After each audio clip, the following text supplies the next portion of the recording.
আলোচনা শুনতে এবং এতটা মনোযোগ সহকারে বসে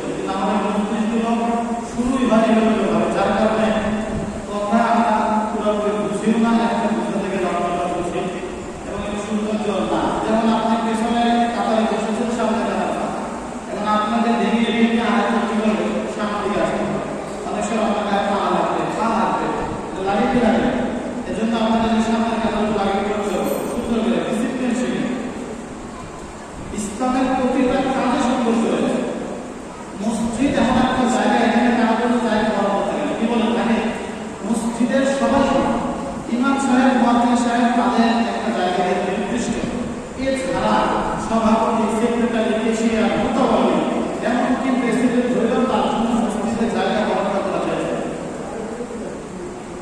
কেননা মসজিদ এমন একটা জায়গা, এখানে মুনির গোলাম সবাই একজনের কথা বলছেন।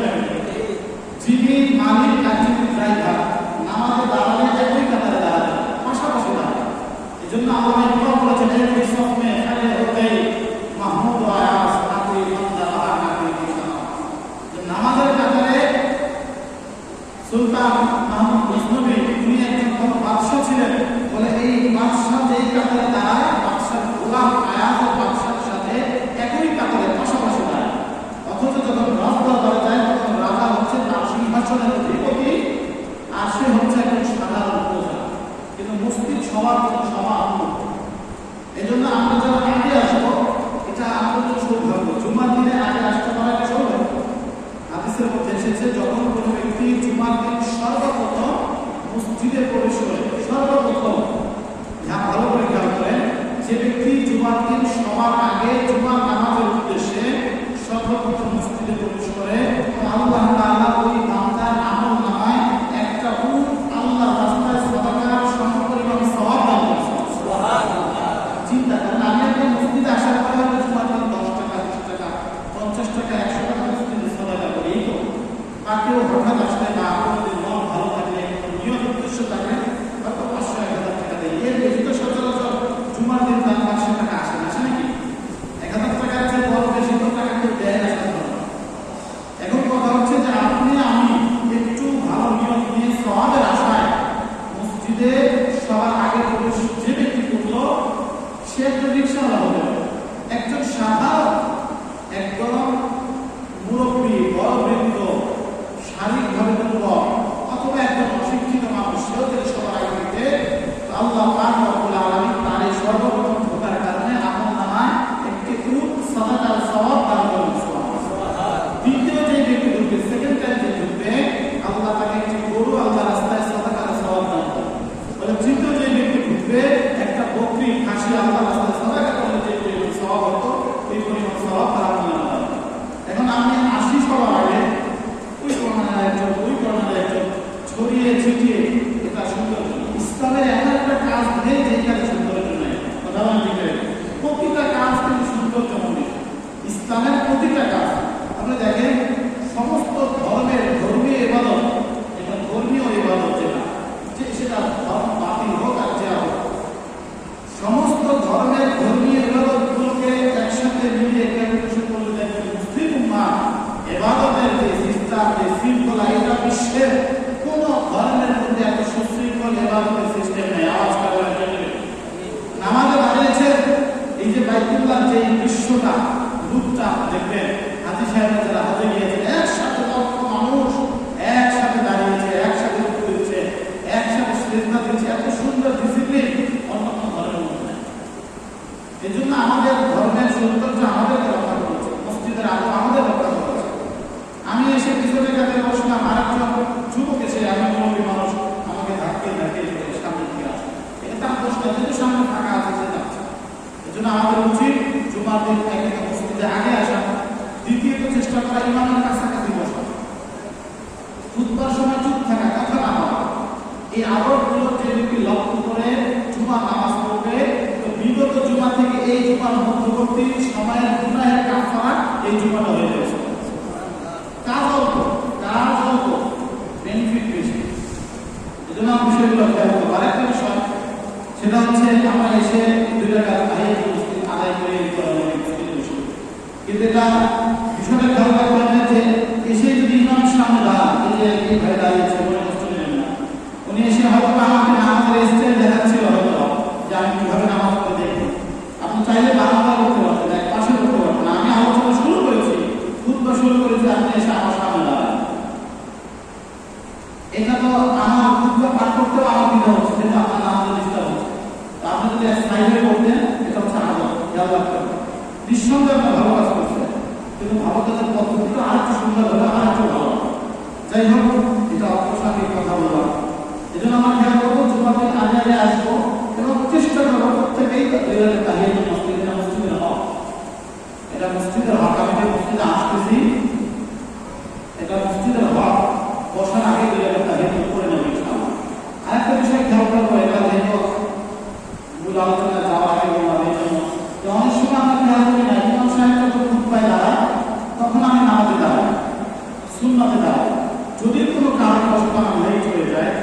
দেরি হয়ে যায়, সেই ক্ষেত্রে ইমাম সাহেব যখন খুতবায় দাঁড়ায় তখন ইমাম সাহেবের খুতবা শোনা উচিত। ইমাম সাহেবের জুমার দিনে খুতবা শোনাটা ওয়াজিব অর্থাৎ আবশ্যক। ওই সময় নামাজের নিয়ম বাধা মাকরুহে তাহরিমি প্রায় গুনাহে কবিরার কাছাকাছি। যদি আবার লেট হয়ে গেছে কোনো কারণ বসে ইমাম সাহেব খুতবা দাঁড়িয়েছেন, আমি খুতবা শুনবো, প্রয়োজনে এই 4 রাকাত নামাজের পরে নেবে, এরপরে তখন নামাজের নিয়ম করবো। এই বিষয়গুলো খেয়াল রাখবো। মসজিদে এসে সামনের কাতার দিকে হাদিসের মধ্যে এসেছে যে সামনের কাতারে নামাজের ফজিলত এবং আযান দেওয়ার ফজিলত যদি মানুষ জানতো এবং সেটা অনুধাবন করার চেষ্টা করতো, তাহলে রীতিমতো সামনের কাতারে বসার জন্য মানুষ যুদ্ধে লিপ্ত হয়ে যেত।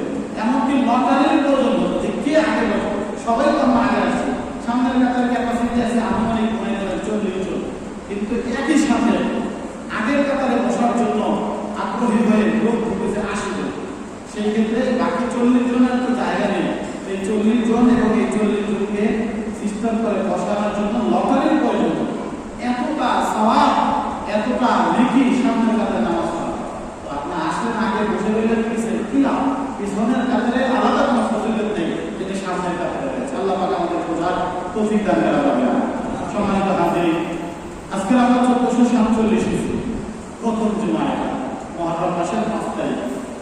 এই মুহররম মাস যখন আমাদের কাছে এসে উপস্থিত হয়, নতুন একটা বছরের পদার্পণ। আমরা সাধারণত ইংরেজি নববর্ষ উদযাপন করে থাকি, আমাদের দেশ সহ সারা বিশ্বে 31 মাই উদযাপন করে, যেটার মধ্যে হাজার ধরনের অন্যায়, অশ্লীলতা, বেহায়াপনার মাধ্যমে একটা বছরকে বিদায় জানানো হয়। নতুন একটা বছরের আগমনের উপলক্ষে অন্যায় অশ্লীল কাজের আয়োজন করা হয়, বিভিন্ন কনসার্টের আয়োজন করা হয়, মদ্যপানের ব্যবস্থা করা হয়, ছেলে মেয়ে অবাধ 31 নাইট মানেই হচ্ছে ওই রাতে হাজার নারী তার সম্পূর্ণ হারাবে, হাজারো চরিত্রবান পুরুষ তার চরিত্র নষ্ট করবে। আওয়াজ করে এটা হচ্ছে ইংরেজি নববর্ষ। আসুন বাংলা নববর্ষ এসো, হে বৈশাখ এসো এসো, এই স্লোগান দিয়ে এই বৈশাখকে আগমন জানাতে, স্বাগত জানানোর জন্য রমনার পটলে কিছু বাঙালি প্রেমী তারা কি করে ঐতিহ্য ধরে রাখার জন্য তারা রমনার পটলে সূর্যোদয়ের অপেক্ষায় তারা বৈশাখকে স্বাগত জানায়। মানে নববর্ষে শুরু হচ্ছে নতুন বছর, তারা এই নববর্ষকে ওয়েলকাম করে। কিন্তু আফসোস এবং দুর্ভাগ্যের বিষয় হচ্ছে যে মুসলিম উম্মার আমলের সাথে, মুসলিম উম্মার ইবাদতের সাথে না ইংরেজি কোনো মাসের সম্পর্ক রয়েছে, না বাংলা কোনো সালের বা বাংলা মাসের সম্পর্ক রয়েছে। আপনার বিষয়টা নেগেটিভ দিবেন না, উল্টো বুঝবেন না। মানে আমাদের যত ধর্মীয় ইবাদত রয়েছে, যেমন ঈদুল আজহা, ঈদুল ফিতর, মাহে রমাদান, লাইলাতুল কদর, লাইলাতুল বরাত, এরপরে আশুরা, এই জাতীয় যত ধর্মীয় ইবাদত সবগুলো কিন্তু চন্দ্র মাসের সাথে সীমাবদ্ধ। সব চন্দ্র মাসের হিসাব অনুযায়ী। আপনি চাঁদের হিসাব না জানলে কবে থেকে মাহে রমজানের রোজা শুরু করবেন বোঝার সুযোগ আছে। এই জন্য মুসলিম উম্মার একটা দলকে এই হিজরি সব, যেটা হিজরি সাল এবং চন্দ্র মাসের হিসাব রাখা, এটা ফরজে কিফায়া, সুন্নাত না, নফল না, ফরজ। হিজরি নববর্ষ থেকে শুরু করে হিজরি সালের যে হিসাব রয়েছে 12 মাসের হিসাব, এই হিসাব রাখা, তারিখ মনে রাখা, কবে চাঁদ উঠলো, কবে চাঁদ ঢুকলো, কবে 1 তারিখ হলো, এই হিসাব রাখা মুসলিম উম্মার একটা দলের জন্য ফরজে কিফায়া, রাখতেই হবে। অন্যথায় মুসলিম উম্মাহ তার ইবাদতকে সঠিকভাবে পালন করতে পারবে। যাই হোক, হিজরি নববর্ষ শুরু হয়েছে। ইসলামের নববর্ষকে উদযাপনের জন্য আলাদা কোনো সিস্টেম রাখা, এই জন্য আমরা নববর্ষকে, হিজরি নববর্ষকে ওভাবে স্বাগত জানাই না, বা ওইভাবে কোনো উদযাপন আমাদের ধর্মীয় পক্ষ থেকে, বা আলেম ওলামার পক্ষ থেকে আলাদা কোনো আয়োজন থাকে। যাই হোক, আয়োজন থাক বা না থাক, এই হিজরি সনের হিসাব মুসলিম উম্মার জন্য জরুরি, আবশ্যক, এবং একটা দলকে এই হিজরি সনের হিসাব রাখা এটা ফরজে কিফায়া। সমাজের মধ্যে কিছু লোক যদি কবে চাঁদ উঠলো, কবে ডুবলো, কবে মুহররমের 1 তারিখ, কবে জিলহজ মাসের 1 তারিখ, কবে মাহে রমজানের 1 তারিখ, এগুলো হিসাব রাখলে বাকি সবার পক্ষ থেকে জিম্মাদারি আদায় হয়ে যায়। যাই হোক, এই মুহররম মাস আসলে আমরা মনে করি মুহররম মাসের তাৎপর্য হযরত হুসাইন রাদিয়াল্লাহু আনহুর শাহাদাতে কারবালার সাথে সম্পৃক্ত। এটা আমরা সাধারণত জানি কি জানি না। আশুরার দিনে মুহররম মাসের 10 তারিখে ঢাকা সহ বিভিন্ন জায়গায় বা বিভিন্ন দেশে তাজিয়া মিছিল হয় কি না? তাজিয়া মিছিল বুঝেন? সব মিছিল করে এবং তার বিভিন্ন জায়গায় একত্রিত হয়ে নিজের দেহকে ক্ষতবিক্ষত করে, আঘাত করে, রক্তাক্ত করে। আর কি বলে বলেন তো? হায় হুসাইন, হায় হুসাইন। বুক চাপড়ায় আর কি বলে? হায় হুসাইন, হায় হুসাইন। এই যে নিয়ম কানুনকারী, এই যে সিস্টেমটা, তাফিয়া মিছিল এবং সন্তাপ করা, বুক চাপড়ানো, শরীরকে দেহকে ক্ষতবিক্ষত করা, রক্তাক্ত করা, এটার সাথে আশুরার সাথে, এটার সাথে ইসলামের সাথে ন্যূনতম সম্পর্ক নয়। এটা হয়তো আমরা অনেকে জানিও না। ওই দিন বিভিন্ন সংবাদ মাধ্যমগুলো, সেটা হোক অনলাইন অফলাইন, সংবাদ মাধ্যম গণমাধ্যমগুলো ধরার বড় প্রচার করে আর উদযাপিত হচ্ছে সারা বাংলাদেশ ব্যাপী মুসলিম উম্মার এক ঐতিহাসিক কারবালার ময়দানে হযরত হুসাইন রাদিয়াল্লাহু তাআলার শাহাদাতকে স্মরণ করে তাফিয়া মিছিল উদযাপন করছে বাংলাদেশের ধর্মপ্রাণ মুসলমান। বিশ্বাস করে এই তাফিয়া মিছিলের সাথে মুসলিম উম্মার যারা খাঁটি মুসলিম, এদের সাথে এই তাফিয়া মিছিলের সাথে কোনো প্রকারের সম্পর্ক নাই। আমরা একটু বুঝে নেই মুহররম মাসের তাৎপর্য কি। হযরত হুসাইন রাদিয়াল্লাহু তাআলা আনহু ইন্তেকাল থেকে শুরু হয়েছে নাকি পেছন থেকে, এই আলোচনাটাই সংক্ষেপে আপনাদের সামনে উপস্থাপনের চেষ্টা করব। আশা করি সঠিক কথাগুলো বোঝার চেষ্টা করবেন এবং নিজেদের মধ্যে কোনো ভুল থাকলে, গোড়ামি থাকলে সংশোধনের চেষ্টা করবো। আল্লাহর তৌফিক দান করবেন। সূরা তাওবা পবিত্র কোরআনের মধ্যে 10 নম্বর পারার 11 নম্বর পৃষ্ঠার শেষের আয়াত আল্লাহ বলেছেন, ইন্না ইদ্দাতাশ শুহুর ইনদাল্লাহি 12 শাহরা। নিশ্চয়ই আল্লাহ তাআলার নিকটে, কার নিকটে? খেয়াল করেন, নিশ্চয়ই আল্লাহ তাআলার নিকটে মাসের গণনা হিসাবে বছরের মোট 12 মাস। 12 কয় মাস? 12 মাস। তার মানে কবে থেকে এটা? ইয়াউমা খালাকাস সামাওয়াতি ওয়াল আরদ, যেই দিন আল্লাহ আসমান এবং জমিন সৃষ্টি করেছেন সেই দিন থেকে আল্লাহ পাকের নিকট মাসের গণনা হিসাবে মাস কয়টি? 12। এই বক্তব্য কার? আওয়াজ করে বলেন, এই বক্তব্য কার? ইয়াউমা খালাকাস সামাওয়াতি ওয়াল আরদ, যেই দিন আল্লাহ আসমান এবং জমিন সৃষ্টি করেছেন ওই দিন থেকেই বছরের মাসের গণনা হিসাবে বছরের মোট 12 মাস। কয় মাস? কার কাছে? আল্লাহর কাছে। কোন দিন থেকে? যেই দিন আসমান জমিন সৃষ্টি করেছেন। আচ্ছা, যেই দিন সর্বপ্রথম আসমান জমিন সৃষ্টি করেছেন, এটাকে হযরত হুসাইন রাদিয়াল্লাহু তাআলা শহীদের কারবালার ময়দানে শাহাদাতের আগে আল্লাহ আসমান জমিন বানাইছেন নাকি পরে? আগে। কথা বলেন, নিঃসন্দেহে আগে না, শুধু হাজার হাজার বছর আগে গেল। এরপর আল্লাহ বলতেছে এই 12 মাসের মধ্যে আর 4টা মাস হচ্ছে হারাম মাস, সম্মানিত মাস। এই 12 মাসের মধ্যে 4টা মাস হচ্ছে আল্লাহর নিকটে হারাম মাস, মানে সম্মানিত মাস। কি মাস? সম্মানিত মাস। কয়টা? হাদিসের মধ্যে এসেছে যে নিঃসন্দেহে, নিশ্চয়ই আল্লাহ তাআলার নিকটে মাসের গণনা হিসাবে মাস হচ্ছে 12টি। এর মধ্যে সম্মানিত এবং হারাম মাস হচ্ছে 4টি। 3টি লাগাতার ধারাবাহিক, একটা হচ্ছে জিলকদ, জিলহজ এবং মুহররম, যেটা বর্তমানে চলছে। জিলকদ, জিলহজ এবং কি মুহররম। আরেকটা হচ্ছে রজব। আরেকটা কি? রজব। এই 4টা মাস হচ্ছে হারাম মাস। আল্লাহ তাআলার নিকটে কোন দিন থেকে? যেই দিন আল্লাহ আসমান এবং জমিন সৃষ্টি করেছেন ওই দিন থেকে। তার মানে হযরত হুসাইন রাদিয়াল্লাহু তাআলা শাহাদাত বরণ করেছেন কোন দিন? যেই দিন আসমান জমিন সৃষ্টি করেছে ওই দিন নাকি আরো অনেক পরে? তার মানে এই মুহররম মাস, জিলকদ মাস, জিলহজ মাস, রজব মাস, এই 4 মাস সম্মানিত হযরত হুসাইন রাদিয়াল্লাহু তাআলা শাহাদাতের আগে নাকি পরে? কথা বলেন, আগে নাকি পরে? আগে। আচ্ছা, এই হলো একটা। নবীজি সাল্লাল্লাহু আলাইহি ওয়াসাল্লাম মক্কা থেকে মদিনায় হিজরত করলেন। করেছেন কি করেন না? কত বছর? নবুয়ত পাওয়ার কত বছর পরে গিয়েছেন বলেন তো? নবুয়ত প্রাপ্তির পরে কত বছর মক্কায় ছিলেন? 13 বছর ছিলেন। 13 বছর। এরপরে হিজরত করে মদিনায় যান, সেখানে 10 বছর ছিলেন। কয় বছর? 18 ছিলেন, 10 বছর ছিলেন। এরপরে নবীজি ইন্তেকাল করেন। এখন নবীজি যখন হিজরত করে মক্কা থেকে মদিনায় যায়, খেয়াল করে শুনেন, মদিনায় যাওয়ার পরে দেখে যে আশুরার দিন, মানে আশুরা মানে হচ্ছে 10ম তারিখ। আশুরা মানে কি? 10ম তারিখে আরবে এই শব্দটা আশুরা। আশুরার দিনে ইহুদিরা রোজা রাখছে। কারা? ইহুদি কারা?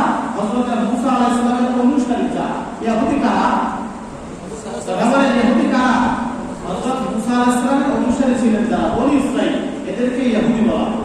ইহুদিরা রোজা রাখছে আশুরার দিন। কোন দিন? মুহররম মাসের 10 তারিখে তারা রোজা রাখছে। নবীজি সাল্লাল্লাহু আলাইহি ওয়াসাল্লাম জিজ্ঞাসা করলেন যে তোমরা এই দিনে রোজা কেন রাখছো? বলে এই দিনে আমাদের নবী হযরত মুসা আলাইহিস সালামকে আল্লাহ তাআলা ফেরাউনের কবল থেকে তাকে কি করেছেন? নিষ্কৃতি দিয়েছে। বনি ইসরাইলকে ফেরাউনের অত্যাচার থেকে মুক্তি দিয়েছে এবং ফেরাউনকে এই দিনে সাগরে চুবিয়ে মেরেছে। দুইটা, একটা হচ্ছে মুসা আলাইহিস সালাম এবং তার সম্প্রদায় ফেরাউনের অত্যাচার থেকে নিষ্কৃতি পেয়েছে, আর একটা হচ্ছে এই জালেম এই দিনে সমুদ্রের পানিতে আল্লাহ একে চুবিয়ে মেরেছে। এই দুইটা খুশির কারণে আমাদের নবী মুসা আলাইহিস সালাম শুকরানা হিসাবে রোজা রেখেছে। আমরা তার অনুসরণের জন্য আশুরার দিন রোজা রাখি। এই বক্তব্য ইহুদিদের। কাদের? রোজা রাখার কারণটা আপনাদের বুঝে আসছে যে যেহেতু ফেরাউন দল সহ মুসা আলাইহিস সালামকে তাড়া করেছিল। মুসা আলাইহিস সালামের সাথে 6 লক্ষ বনী ইসরাইল ছিল। কয় লক্ষ? 6 লক্ষ। এই 6 লক্ষ বনী ইসরাইলকে নিয়ে যখন সমুদ্রের কিনারায় যান, সামনে সমুদ্র, পিছনে ফেরাউনের জালেম বাহিনীর অস্ত্র শস্ত্রে সুসজ্জিত বাহিনী, পেছনে যাওয়ার কোনো রাস্তা আছে? নাই। এই 6 লক্ষের মধ্যে নারী, শিশু, বৃদ্ধ আছে না নাই?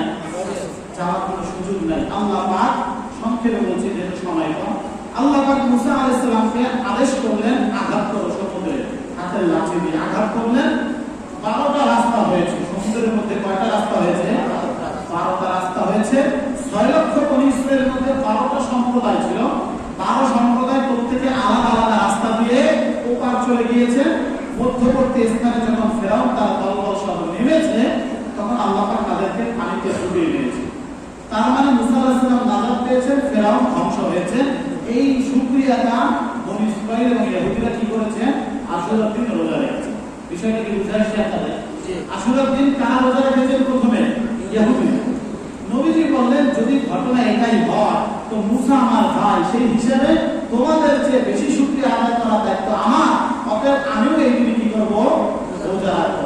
নবীজি সাল্লাল্লাহু আলাইহি ওয়াসাল্লাম তিনি এবং তার সাহাবীরা সকলেই মিলে এই আশুরার দিন রোজা রেখেছেন, অর্থাৎ মুহররমের 10 তারিখ। মুহররমের 10 তারিখ রোজা রেখেছেন। গেল। এরপরে যেহেতু ইহুদিরা এই দিনে রোজা রাখে, তো মুসলমানদের আমলের সাথে ইহুদিদের আমল মিলে যায় এবং এটা কখনো গ্রহণযোগ্য হতে পারে না। নবীজি বলেছে আমি যদি আগামী বছর বাঁচি তো ইনশাআল্লাহ আমি এই 10 তারিখের রোজার সাথে 9 তারিখের রোজাটাও রাখবো, যাতে ইহুদিদের সাথে সামঞ্জস্য না হয়। যেহেতু তারা 10 তারিখের রোজা রাখতেন শুধুমাত্র, এই জন্য আমরা 9 এবং 10 দুইটা মিলিয়ে রাখবো। কিন্তু বর্ণনাকারী বলেন যে নবীজি পরবর্তী বছর পর্যন্ত বেঁচে ছিলেন না, ওই বছরই নবীজি ইন্তেকাল করেছেন। তো যাই হোক, তার মানে নবীর এই হাদিস দ্বারা বোঝা যায় যে নবীজির ইচ্ছা ছিল যে আশুরার দিন রোজা তো রাখবই, সাথে 9 নম্বর রোজাটাও কি করবো? যোগ করবো। হ্যাঁ, কোনো কারণবশত যদি কেউ রাখতে না পারে 9 নম্বর, তাহলে 10 এবং 11 রাখলেও অন্তত পক্ষে না পারে। মূল রোজা হচ্ছে আশুরার দিন 10 তারিখ। কয় তারিখ? আচ্ছা, এবার নবীজি বলছেন আফদালুস সিয়াম রমাদান শাহরুল্লাহিল মুহাররম, যে রমজান মাসের পরে সর্বশ্রেষ্ঠ রোজা হচ্ছে আশুরার রোজা। আচ্ছা, এবার বলেন আশুরার রোজা যে নবীজি রেখেছেন, রাখার জন্য উৎসাহ দিয়েছেন, এই আশুরার রোজাটাকে রাখা শুরু হয়েছে হযরত হুসাইন রাদিয়াল্লাহু আনহু শাহাদাত বরণ করার পরে নাকি শাহাদাত বরণ করার আগে? আমার কথা কি আপনারা বুঝতেছেন? যেহেতু আমরা আশুরা মানেই বুঝি শুহাদায়ে কারবালা, আশুরা মানেই বুঝি হযরত হুসাইন রাদিয়াল্লাহু আনহু শাহাদাত, আশুরা মানেই বুঝি এই দিন তাজিয়া মিছিল করতে হবে, আশুরা মানেই বুঝি এই দিন শরীরের দেহকে ক্ষত বিক্ষত করতে হবে। দেখবেন নারী পুরুষ অনেকেই এই তাজিয়া মিছিলের বিভিন্ন ভিডিও ফুটেজ গণমাধ্যমে দেখা যায়, তো দেখবেন তারা বিভিন্ন ধারালো অস্ত্র নিয়ে শরীরের মধ্যে শিকল দিয়ে বিভিন্ন যন্ত্রপাতি দিয়ে শরীরকে ক্ষত বিক্ষত করছে, আর একটাই বাক্য হায় হুসাইন, হায় হুসাইন। তার মানে এই আশুরা রোজা রাখতে বলেছেন নবীজি, এবং আশুরা রোজার গুরুত্ব সব রমজানের পরে সবচেয়ে বেশি। এই বক্তব্য নবীজির কখন? হযরত হুসাইনের শাহাদাতের আগে নাকি পরে? নিঃসন্দেহে আগে। তার মানে বোঝা গেল আশুরা এবং মুহররমের মর্যাদা আগে থেকেই নবীজির কাছেও ছিল, আল্লাহর কাছেও ছিল। কথা কি বুঝে আসছে আপনাদের? এরপরে নবীজি সাল্লাল্লাহু আলাইহি ওয়াসাল্লাম বলেন সিয়াম ইয়াউম আশুরা, এই আশুরার দিনের রোজার ব্যাপারে আমার আশা হচ্ছে আখতাসিবু আলাল্লাহ, আমি আল্লাহর কাছে আশা রাখি যে যদি কোনো ব্যক্তি এই আশুরার রোজা রাখে তাহলে তার পূর্বের 1 বছরের গুনাহ আল্লাহ মাফ করে দেন। তার মানে নবীজি যে এই হাদিস বললেন, এই হাদিস কি হযরত হুসাইনের শাহাদাতের পরে বলেছেন নাকি আগে? আগে বলেছেন। তার মানে আশুরার মর্যাদা, মহত্ব, গুরুত্ব, মুহররম মাসের তাৎপর্য এটা হযরত হুসাইন রাদিয়াল্লাহু আনহু থেকে শুরু হয় নাই, বরং পৃথিবীর শুরু থেকেই কি এটা চলমান, এটা বিদ্যমান। সুবহানাল্লাহ। হযরত নূহ আলাইহিস সালাম তাফসীরের মধ্যে এসেছে, হযরত নূহ আলাইহিস সালাম ওনার যে প্লাবন হয়েছিল আপনারা তো জানেন, নূহ আলাইহিস সালাম কিস্তি বানিয়েছেন, নৌকা বানিয়েছেন, সেটা দিয়ে তার সম্প্রদায়কে হেফাজত করেছেন। যেই দিন তার এই কিস্তিটা যদি পাহাড়ের সাথে গিয়ে থেমেছে, বন্যা প্লাবন শেষ হয়েছে, ওই দিন যে দিন ছিল এটা ছিল আশুরার 10ই মুহররম। হযরত নূহ আলাইহিস সালাম ওই দিন রোজা রেখেছেন আল্লাহর শুকরিয়া আদায় করেন। তার মানে এই আশুরার দিন হচ্ছে হযরত মুসা আলাইহিস সালামের জন্য বিজয় দিবস। 1971 দীর্ঘ 9 মাস রক্তক্ষয়ী যুদ্ধের পরে 16 ডিসেম্বর আমাদের দেশ বিজয় অর্জন করেছে। স্বাধীন একটা ভূখণ্ড, স্বাধীন একটা রাষ্ট্র আমাদেরকে বীর মুক্তিযোদ্ধা উপহার দিয়েছে। তাহলে আমাদের বিজয় দিবস যেমন 16 ডিসেম্বর, হযরত মুসা আলাইহিস সালামের বিজয় দিবস হচ্ছে আশুরার দিন 10ই মুহররম। কথা বলেন ঠিক না? তাহলে মুসা আলাইহিস সালাম বিজয় দিবস উদযাপন করেছেন রোজা রাখার মাধ্যমে। আমাদের বিজয় দিবস উদযাপন হয় কিসের মাধ্যমে? র্যালি করার মাধ্যমে, ফুল বিতরণের মাধ্যমে। ঠিক না? এটা রাষ্ট্রীয় ব্যাপার। কিন্তু যারা শাহাদাত বরণ করেছিলেন, যারা নিজের বুকের তাজা রক্ত এই ভূখণ্ডকে স্বাধীন করার জন্য ঢেলে দিয়েছিলেন, তাদের কৃতজ্ঞতা আদায়ের জন্য, তাদের পরকালে নাজাতের জন্য আমাদের উচিত হচ্ছে তাদের পক্ষ থেকে কোনো কল্যাণমূলক কাজ করা। তাদের কবরে ফুল তাদের কোনো উপকারে আসে? তাদের জন্য র্যালি করলে কোনো তাদের উপকারে আসে? তাদের জন্য কালো পতাকা টানালে উপকারে আসে? রাষ্ট্রের সিস্টেম হতে পারে, কিন্তু মৃত ব্যক্তির উপকার হয় কখন? যখন জীবিতরা তাদের জন্য নেক আমল করে, তাদের জন্য বকশিশ করতে। প্রিয় ভাইরা, যাই হোক, তো আশুরা চলতেছে, মুহররম মাস শুরু হয়েছে আজকের 5 তারিখ। তার মানে যেটা বলতেছিলাম, আলোচনার সারাংশ হচ্ছে আমাদের এই বর্তমান ভূখণ্ড সহ সারা বিশ্বে যেই প্রচলন সমাজে আমাদের মধ্যে রয়েছে যে মুহররম মানে হচ্ছে আশুরা, আর আশুরা মানে হচ্ছে শুহাদায়ে কারবালা। ভালো করে বুঝেন, আশুরার মর্যাদা, 10 তারিখের মর্যাদা, মুহররম মাসের মর্যাদা কবে থেকে আল্লাহর নিকটে গ্রহণযোগ্য? ইয়াউমা খালাকাস সামাওয়াতি ওয়াল আরদ, যেই দিন আল্লাহ জমিন সৃষ্টি করেছেন, যেই দিন আল্লাহ আসমান বানিয়েছেন, ওই দিন থেকেই মুহররম মাস আল্লাহর কাছে দান। কথা বলেন ঠিক না? হযরত হুসাইন রাদিয়াল্লাহু আনহু এই দিনে শাহাদাত বরণ করেছিলেন কারবালার ময়দানে। কারবালার প্রান্তরে নির্মমভাবে তাকে শহীদ করা হয়েছিল। তার পরিবারের বিরহ নারী শিশু ইন্তেকাল করেছিল। এই জন্য তাদের মর্যাদা আল্লাহ আরো বাড়িয়ে দিলেন। আশুরার দিনে ইন্তেকাল করার কারণে, শাহাদাত বরণ করার কারণে তার শাহাদাতের মর্যাদা বেড়েছে। কিন্তু এই দিনে হযরত হুসাইন রাদিয়াল্লাহু আনহু শহীদ হওয়ার কারণে এই আশুরার মর্যাদা শাহাদাতের কারণে বাড়ে নাই, বরঞ্চ আশুরার কারণে শাহাদাতের মর্যাদা বেড়েছে। বিষয়টা কি আপনাদের কাছে বুঝে আসছে? তার মানে আশুরার দিনে আমাদের জন্য করণীয় কি? করণীয় হচ্ছে নবীজি সাল্লাল্লাহু আলাইহি ওয়াসাল্লাম আশুরার দিনে রোজা রেখেছেন, সাহাবায়ে কেরাম রোজা রেখেছেন, নবীজি রোজা রাখার জন্য বলেছেন, নবীজি সুসংবাদ দিয়েছেন যারা আশুরার দিনে রোজা রাখবে তাদের অতীতের 1 বছরের গুনাহ আল্লাহ মাফ করে দেবেন। সুবহানাল্লাহ। তার মানে তাজিয়া মিছিলের সাথে, সব মিছিলের সাথে, দেহকে ক্ষতবিক্ষত করার সাথে, হায় হুসাইন, হায় হুসাইন বলে চিৎকার করার সাথে না ইসলামের সম্পর্ক আছে, না মুমিনের সম্পর্ক আছে, না কোন সাহাবী, না কোন তাবেঈ, না কোন ওলিয়া সম্পর্ক আছে। কথা বলেন ঠিক না?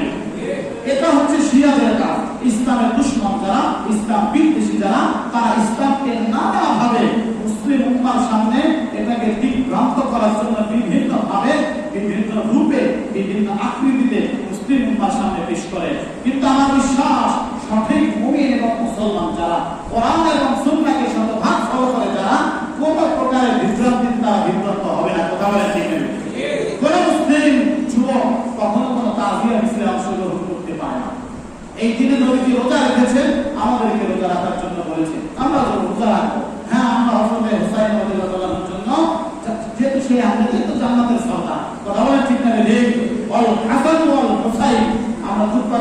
করে থাকি হাদিস সাইয়্যিদা শাবাব আহলিল জান্নাহ হযরত হাসান হযরত হুসাইন রাদিয়াল্লাহু তাআলা আনহুমা এই দুই ভাই জান্নাতের যুবকদের সরদার হবে সুবহানাল্লাহ। এত তো তাজিয়া মিছিল করলে তো তাদের মর্যাদা বাড়বে না। নিজের দেহকে ক্ষত বিক্ষত করার অধিকার এবং অনুমতি আল্লাহ দেন না। আপনি মনে করতে পারেন আমার শরীর আমি ক্ষত বিক্ষত করবো, এটা কার ঠিক না। যে বিধান আল্লাহ দেন না সেটা করার অধিকার আপনার আমার নেই। যেহেতু আমি মুসলমান, আমি আত্মসমর্পণকারী কার কাছে? আল্লাহর কাছে। তো আল্লাহ যেভাবে বলবে আমি সেটাই করব, আল্লাহ যেটা নিষেধ করবে সেটা থেকে বেঁচে যাবে। এই জন্য মুহররম মাসের তাৎপর্য হচ্ছে এই মাসটা সম্মানিত মাস এবং বছরের প্রথম মাস। এই জন্য মুহররম মাস আসলে যেহেতু নতুন একটা বছরের আগমন করেছে, একটা বছর আমাদের জীবন থেকে মাইনাস হয়েছে কি হয় না? মজার বিষয় হচ্ছে এই আশুরার দিন যেহেতু সম্মানিত দিন, বরকতের দিন, আমি ঘুরে ফিরে আলহামদুলিল্লাহ বিবাহ করেছিলাম এই দিন, এটা স্মরণীয় রাখার জন্য। এবং যেহেতু বরকতময় দিন এবং আশুরার দিন আমি যেদিন বিবাহ করেছিলাম ওই দিন ছিল শুক্রবার। আশুরা যখন এই বছরে আশুরা হবে বুধবার, কি বারে? বুধবার। সব বিভিন্ন সময় ঘুরে ফিরে আসে, কিন্তু সৌভাগ্যবশত আমার বিয়ের সময় এই আশুরা হয়েছিল শুক্রবার। একে তো শুক্রবার একটা সুন্নাত আদায় হয়েছে। আমার দিন মুসা আলাইহিস সালামের বিজয় দিবস ছিল, ওই দিন হযরত নূহ আলাইহিস সালাম নাজাত পেয়েছিলেন, ওই দিন হযরত রাসূল সাল্লাল্লাহু আলাইহি ওয়াসাল্লাম রোজা রেখেছিলেন। সব মিলে একটা বরকতময় দিনকে আল্লাহ পাক স্মরণীয় রাখার মতো ব্যবস্থা করেছেন। এটা একটা অপ্রাসঙ্গিক কথা বললাম। যাই হোক, এই জন্য আমাদের এই আশুরার মূলত প্রথম কাজ হচ্ছে নবম এবং দশম তারিখ, মঙ্গল এবং বুধবার। আগামী মঙ্গলবার এবং বুধবার অবশ্যই চেষ্টা করবো দুইটা রোজা রাখার জন্য। আল্লাহ যেন তৌফিক দান করে আমাদের। এটা হচ্ছে প্রথম বিষয়। দ্বিতীয় বিষয় হচ্ছে যেহেতু নতুন একটা বছর আগমন করেছে, একটা বছর পিছন থেকে অতীত হয়ে গেছে। মানুষ যখন সারা বছর ব্যবসা করে, ব্যবসার একটা শেষ সময় দিয়ে, বিশেষ করে গ্রামের ব্যবসায়ীরা ওনারা বৈশাখ মাস হিসাব করে, হালকা করে করে কি করে না, অতীতের বাকি বকেয়া উঠায়, পিছনের বাকি বকেয়া লিস্ট করে, হিসাব করে, অনেক সময় কেসাল করে, ঝগড়া করে, মাইকিং করে, অনেক কিছু করে। উদ্দেশ্য কি? যাতে আমার অতীতের ঘাটতিগুলো পূরণ হয়, যেটা বাকি বকেয়া দিয়েছিলাম সেটা যেন উঠে যায়। আমাদের উচিত হচ্ছে একটা বছর চলে গিয়েছে, এই বিগত বছরে আমাদের দ্বারা ছোট বড় কোনো ভুল হয়েছে কি হয় না? দুই চারজন হয়েছে, বাকি সবাই আল্লাহ বলে। এই বিগত যে একটা বছর গেল 1446 হিজরি, একটা বছর যে আমরা অতীত করলাম, অতিবাহিত হয়ে গেল, এই বিগত বছরে আমাদের প্রত্যেকের কম বেশি ছোট বড় কোনো ভুল ত্রুটি হয়েছে কি হয় না? আওয়াজ করে বলেন, হয়েছে কি হয় না? নিঃসন্দেহে কোনো না কোনো ত্রুটি হতেই পারে, চাই সেটা ইচ্ছাই হোক অনিচ্ছাই হোক। কোনো না কোনো নামাজ ছুটে গিয়েছে, যায় নাই? কোনো না কোনো গুনাহ ইচ্ছাই হোক বা অনিচ্ছাই হোক হয়ে গিয়েছে। তো এখন ব্যবসায়ীরা যেমন তাদের অতীতের ঘাটতি পূরণের জন্য নতুন বছর আসলে হালখাতা করে মিষ্টি বিতরণ করে, তা খুশি তাই করে, কিন্তু তার উদ্দেশ্য তার অতীতের ঘাটতি পূরণ করা। আমাদের উচিত হবে, প্রত্যেকটা মুমিনের উচিত হবে যে যেহেতু একটা বছর কাটিয়েছে, এই বছরের ভুলগুলো থেকে যেন আমি শিক্ষা গ্রহণ করতে পারি, এই ভুলগুলো যাতে আমার আমলনামা থেকে মুছে যায়, এমন তওবা করব, এমন ইস্তেগফার করব, এমন চোখের পানি ছড়াবো যে অতীতের সমস্ত ঘাটতিগুলো একদিনের চোখের পানিতে আল্লাহ পূরণ করে দেবেন। সুবহানাল্লাহ। আল্লাহ মহান, আল্লাহ কি মহান, আল্লাহ পারেন কি পারেন? বান্দা আজীবন গুনাহ করেছে, বলে একজন ব্যক্তি 80 বছর কুফরি করেছে, 80 বছর 100 বছর কুফরি করেছে, এখন তার বুঝে এসেছে, একদম মৃত্যুর কাছাকাছি চলে গিয়েছে, একবার ইমানের সাথে ইয়াকিনের সাথে বলেছে আশহাদু আল্লা ইলাহা ইল্লাল্লাহ ওয়া আন্না মুহাম্মাদার রাসূলুল্লাহ, সাক্ষী দিয়েছে আল্লাহ এক অদ্বিতীয়। বলে সাক্ষী দিতে দেরি এই ইসলাম, হাদিসের মধ্যে এসেছে আল ইসলাম ইয়াহদি মা কানা ক্বাবলা, ইসলাম গ্রহণ করতে দেরি তার অতীতের 80 এবং 100 বছরের গুনাহ আল্লাহ মাফ করতে দেরি করেন না। সুবহানাল্লাহ। তার মানে আমার আপনার এক ফোঁটা চোখের পানি পড়তে দেরি হবে, বিগত 1446 হিজরি গুনাহ মাফ হতে আল্লাহ কি করবেন না? দেরি করবেন। আমার যে ঘাটতিগুলো ছিল, আমার যে দুর্বলতাগুলো ছিল, দুনিয়ার কেউ না জানলে কে জানে? কে জানে? আমার ত্রুটিগুলো আমি জানি। অনেক সময় আমাদের অনেক অন্যায়, অনেক ত্রুটি দুনিয়ার সমাজের মানুষকে আমরা জানাই, আমরা গোপনে করি। হ্যাঁ, কেউ না জানলেও কে জানে? আল্লাহ জানে, এবং আমারটা এই জন্য প্রিয় ভাইরা, আমাদের উচিত হচ্ছে আমরা দীর্ঘ মজবুত দৃঢ়তার সাথে প্রতিজ্ঞাবদ্ধ হই। নতুন বছরের আগমন হয়েছে, হিজরি সন শুরু হয়েছে, আমাদের প্রত্যেকের সমস্ত ইবাদত বন্দেগী যেহেতু আরবি হিজরি সনের সাথে সম্পৃক্ত, আমরা দৃঢ় প্রতিজ্ঞাবদ্ধ হই এই বছরে একটা মিথ্যা কথা বলবো না, হিম্মত করা যায় ইনশাআল্লাহ। কিছু লোকের হিম্মত হয়, বাকিরা ভয় পাচ্ছে যে কত মিছা কথাই বলতে হবে। হিম্মত করতে পারেন, নিয়ত করতে পারেন, সাহায্য কে করবে? মনে রাখবেন যে এই বছরে 1447 হিজরি এই 5 দিনের মধ্যে যদি দুই একটা বলে থাকি এই জন্য তওবা করব, আগামী বছর শেষ হওয়ার আগে পুরো বছর জান দিতে প্রস্তুত, কিন্তু একটা মিথ্যা কথা বলবো না। রাজি আছি ইনশাআল্লাহ? এক নাম্বার প্রতিজ্ঞা। দ্বিতীয় নাম্বার, হাজারো ব্যস্ততা থাকুক, ঝামেলা থাকুক, এক ওয়াক্ত নামাজ ছাড়ব না। রাজি আছি ইনশাআল্লাহ? আমার নিয়ত করার ক্ষমতা আছে না? আমি চেষ্টা করার ক্ষমতা আছে। সার্থক এবং সফল কে করবেন? আল্লাহ করবে। তো আল্লাহর সাহায্য যদি আমার সাথে থাকে, আমার হাজারো ব্যস্ততা, ঝামেলা, বিপদ আপদের মধ্যেও আল্লাহর হুকুম পালন করা আল্লাহই আমার জন্য সহজ করে দেবে। কথা বলেন ঠিক না? দ্বিতীয় নাম্বার প্রতিজ্ঞা, এই বছরে আমরা এক ওয়াক্ত নামাজ ছাড়ব না। রাজি আছি ইনশাআল্লাহ? আল্লাহ যেন তৌফিক দান করেন। তৃতীয় নাম্বার একটা প্রতিজ্ঞা করি যে আমাদের নামাজ, রোজা, কোরআন তেলাওয়াত, তাসবিহ, তাহলিল যা ইবাদত করি, যদি রিজিক হারাম থাকে, উপার্জনের মধ্যে যদি ভেজাল থাকে, একটা দোয়া কবুল হবে না, একটা সিজদা কবুল হবে না, একবার আল্লাহ বলে ডাক দিলে এটা আল্লাহ শুনবে। এই জন্য তৃতীয় নাম্বার প্রতিজ্ঞা করি যে এই বছর থেকে, এখন থেকে, আজকে থেকে, এই মুহূর্ত থেকে মৃত্যু পর্যন্ত একটা টাকা হারাম উপার্জন করবো না। রাজি আছি ইনশাআল্লাহ? আমার উপার্জনের মধ্যে কোন প্রকারের হারামের সংমিশ্রণ হতে দিব না। ইবাদত কম করবো, হালাল খাবার খাবো, ইবাদত কম করবো, তো অল্প ইবাদত আল্লাহ জান্নাত দিবেন। ইবাদতের পাহাড় করবো। এই যে গত 2 দিন আগে প্রশ্নপত্র ফাঁসের ঘটনা দেখেছেন, এক পিসা উনি বলতেছে যে আমি যা টাকায় দুর্নীতি করে কামাই করছি সব আল্লাহ রাস্তায় খরচ করছি। মানে কোরবানি গরু চুরি করে কোরবানি করছে, উদ্দেশ্য কি? সওয়াব কামাই করে। উনি চুরি করছে, জালিয়াতি করছে, এই রাষ্ট্রের সাথে গাদ্দারি করেছে, জাতির সাথে বেইমানি করেছে। আর এই হারামি বলতেছে যে আমি সব আল্লাহর রাস্তায় খরচ করেছি। হ্যাঁ, হারাম উপার্জন কার রাস্তায় খরচ করছে? বলে কোন ব্যক্তি হারাম সম্পদকে যদি সে সওয়াবের আশায় দান করে, সাথে সাথে সে বেঈমান হয়ে যায়। যাই হোক, আলোচনা দীর্ঘ করব না, শেষ। তার মানে 3টা প্রতিজ্ঞা, আমি আর বেশি প্রতিজ্ঞা করালাম না আপনাদেরকে। এক নম্বরে একটা মিথ্যা কথা বলবো না। রাজি আছি ইনশাআল্লাহ? 2 নম্বরে এক ওয়াক্ত নামাজ ছাড়বো না। রাজি আছি ইনশাআল্লাহ? 3 নম্বরে আমার উপার্জন হই আমি একজন সাধারণ গার্মেন্টস ওয়ার্কার, একজন ভ্যানের ছোট্ট ক্ষুদ্র ব্যবসায়ী হই, আমি একজন দিন মজুর, কোনোভাবেই আমি একজন প্রশাসনের কর্মকর্তা, সরকারি কর্মকর্তা, কোনোভাবে আমার উপার্জনের মধ্যে আমার সন্তানকে উপার্জন করে খাওয়াবো, বিবিকে উপার্জন করে খাওয়াবো, পরিবার পরিচালনা চালাবো, এই কোন উপার্জনের মধ্যে একটা পয়সা, একটা টাকা, একটা পয়সা কোন প্রকারের হারামের সংমিশ্রণ হতে দেব না। রাজি আছেন ইনশাআল্লাহ? আল্লাহ আমাদের তৌফিক দান করেন, আমিন। এবং এই বছরটা, চলমান বছরটাকে আল্লাহ পাক শতভাগ কোরআন এবং সুন্নাহকে ফলো করে খাঁটি মুসলিম উম্মাহ হয়ে আমাদের জীবনযাপন পরিচালনা তৌফিক দান করেন, আমিন। ওয়া আখিরু দাওয়ানা আলহামদুলিল্লাহি রাব্বিল আলামিন। যাদের সুন্নাত বাকি আছে তারা সুন্নাত